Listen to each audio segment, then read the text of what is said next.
All right, we have a lot of breaking news to cover and zero time to waste. I'm assuming you've already heard about Signalgate Part 2, where Pete Hegseth not only accidentally added an Atlantic editor-in-chief journalist to the first group chat, but then he also sent war plans, strategic strike plans, to a group chat full of some of his closest advisors through a private phone. His wife was in there. His brother was in there. People with nowhere near the security clearance necessary to know this information were in there. And now all hell has broken loose. I mean, this one says full-blown meltdown at Pentagon after Pete Hegseth's second Signal chat revealed. And we'll read this in 1 second. But this opinion piece may be one of the most damning things I've read since the Trump admin started, since the second Trump admin started, rather. It says, former top Pentagon spokesperson details, quote, month from hell inside the agency.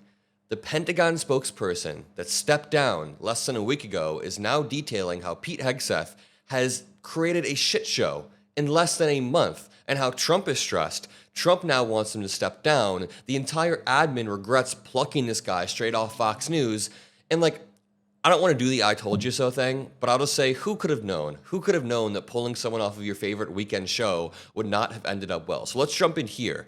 The existence of a group chat, including Hegseth, his wife, his brother, and others have prompted calls for him to step down. And this entire piece points back to one phrase that I've been using a lot: loyalty over competence. At least that's how Trump wants it. Trump wants to prioritize loyalty over competence when it should be the other way around. Yes, there is a place for loyalty, especially in a place of business. You want people that are close to you, but you want them to be experienced, and you want their experience to supersede their loyalty. So if they do want to challenge you, they feel comfortable. That's how you create a solid work environment where you're all tight, you're all loyal, but you're building with each other so that you're okay with criticizing each other and taking feedback. I mean, some of my closest workers, my editors, we're all loyal, but yeah, they'll tell me, Mockler, that's a bad idea. You shouldn't go down that path. Trump doesn't have that mechanism. So to go back to this, let's read this opinion piece. Make sure you drop a like if you want to see Pete Hegseth held accountable.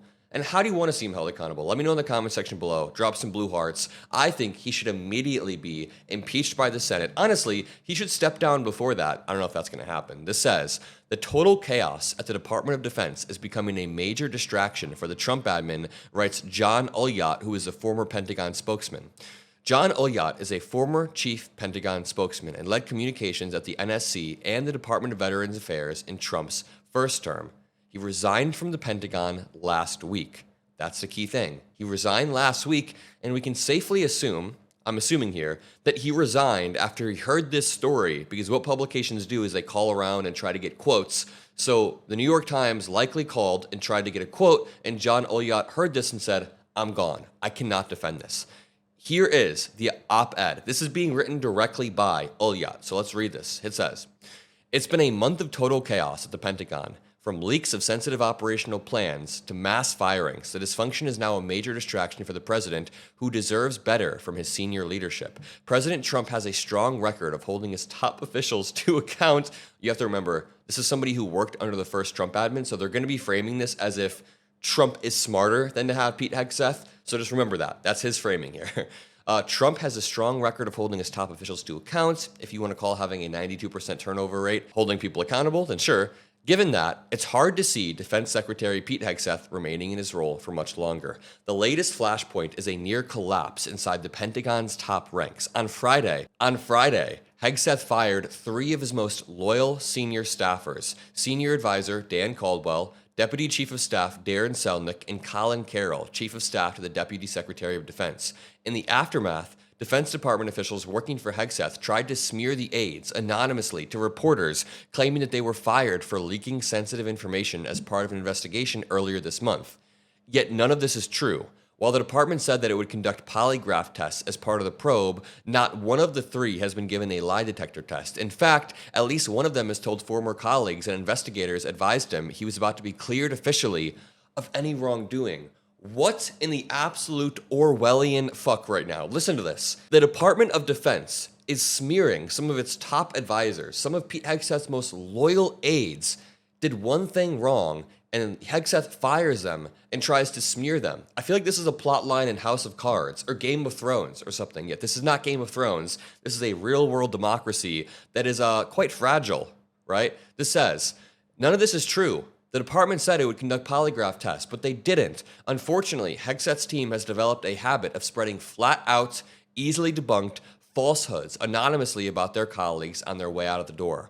On Friday, Politico reported that Hegseth's chief of staff, Joe Casper, was leaving his role. Casper had requested the investigation into the Pentagon leaks, which reportedly included military operational plans for the Panama Canal and a pause in the collection of intelligence for Ukraine. God, it's just hard to read out loud.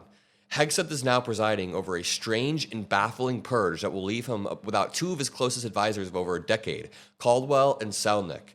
Dude, you know you messed up bad when your two closest advisors for a decade, you have to fire them. Who would have thought that plugging someone directly from Fox News into one of the most sensitive posts in the US government would not go well?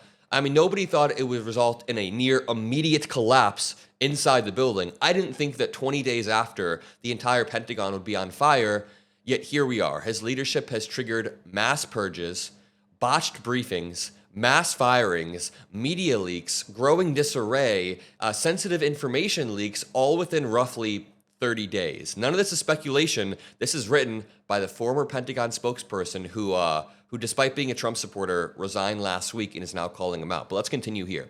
In short, the building is in disarray under Hegseth's leadership. Fortunately, I was not a victim of this purge of senior leadership. Like Caldwell and Selnick, I am a longtime backer of the secretary. In December, when his Senate confirmation was in jeopardy, I wrote an opinion piece arguing strongly that he was the best man to shake things up. Pete Hegseth is the best choice, writes John Ulyott. How did that age so poorly in the course of 3 months? But you know what? He's now coming out and using his platform to shit on Pete Hegseth. So I'm gonna save it for another video. In December, he says, I wrote an opinion piece. A month later, Hegseth invited me to stand up and lead the Pentagon Public Affairs. We accomplished a lot together, including bringing new, largely more conservative media outlets into the space. Last week, a month after leading my public affairs role, I respectfully declined the secretary's generous offer for a new position and informed him of my decision to leave the department. I value his friendship, and I'm grateful for him giving me the opportunity, yet even strong backers of the secretary like me must admit the last month has been a full-blown meltdown at the Pentagon. We told you, sorry, I gotta calm down, but we told Trump that this would not go well, and now 30 days into it, we are vindicated. It was a full-blown meltdown. Even strong backers of the secretary admit the last month has been a meltdown, and it's becoming a real problem for the admin. First, there was Signalgate. We all know about Signalgate. The secretary shared detailed operational plans in an insecure group chat. After the Signalgate story broke, Hegseth followed his horrible crisis communications advice from his new public affairs team, who somehow convinced him to try to debunk the reporting through a vague, Clinton-esque non-denial that, quote, nobody was texting war plans.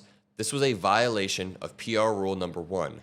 Get the bad news out right away. His nebulous disavowal prompted the reporter, Jeffrey Goldberg, to then release Hegseth's full chat string 2 days later, turning an already big story into a multi-week embarrassment for the president's national security team. And you know what? I'm not going to say they almost got away with it, because they didn't, but the story was beginning to wash away off of the radar due to Abrego and the tariffs. I do think the story was beginning to wash away. Now we are not going to let that happen. I am not going to stop covering this because they got us once and the story faded away. We're not letting this one fade away. Make sure you drop some blue hearts and like the video to help boost this message. Okay, this was just the beginning of the month from hell. The Wall Street Journal and other outlets reported that Hegseth, quote, brought his wife, a former Fox News producer, to 2 meetings with foreign military counterparts where sensitive info was discussed. Next, the Pentagon set up a top-secret briefing by the Joint Chief of Staff on China for Elon Musk, who has extensive business interests in China. After learning about it, the White House canceled the meeting. Then came the purges, and the news keeps coming. On Sunday night, the New York Times reported that Hegseth shared detailed plans about the Yemen strike in a Signal chat that included his wife and brother. There are very likely more shoes to drop in short order, with even bigger bombshell stories coming this week, key Pentagon reporters have been telling sources privately. One reason the American people gave Trump a conclusive victory last November is that he's not a go-along, get-along creature of the Beltway. All right, F off. I'm not reading this glazing of Donald Trump. You guys messed up. And you defended him, dude, focus on Hegseth as the main villain, because he is. Hegseth is incompetent, and this is embarrassing for America. Just imagine for 1 second if Joe Biden's defense secretary had secretly shared war plans over Signal, brought his spouse into confidential meetings, presided over multiple public humiliations of our country. the GOP would never stop screaming for impeachment. They would be screaming for execution. Biden did way less. He ate like a chocolate chip ice cream cone, and they wanted to impeach him for that. Yet the Pentagon is currently leaderless, with vacant chief of staff roles, morale is reportedly plummeting, and a defense secretary without a brain. And Trump is now boxed in. Either you fire Hegseth and you admit that your pick was a massive mistake 30 days later, and that maybe you don't pick the best people, or you leave him in place and continue to gamble with US security. But the notion that this is sustainable is completely laughable. Pentagon insiders are openly saying more shoes are about to drop, and we'll leave it there. I will continue to relentlessly cover this, so drop a like, subscribe. I'll see you all in the next video, and peace out.